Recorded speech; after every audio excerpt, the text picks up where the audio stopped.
to move this switch to the proper setting. We're going to go for AC, slide it all the way over.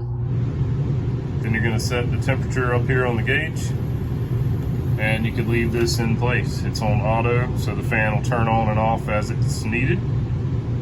That's it for AC. For heat, you're just going to slide it over to this side where it says heat. Leave this switch in place, set your temperature.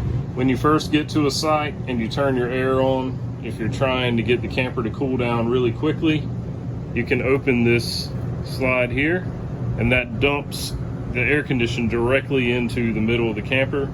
There's another one on the other side if you want to do that. Then once you get everything cooled down, you can close these off, and then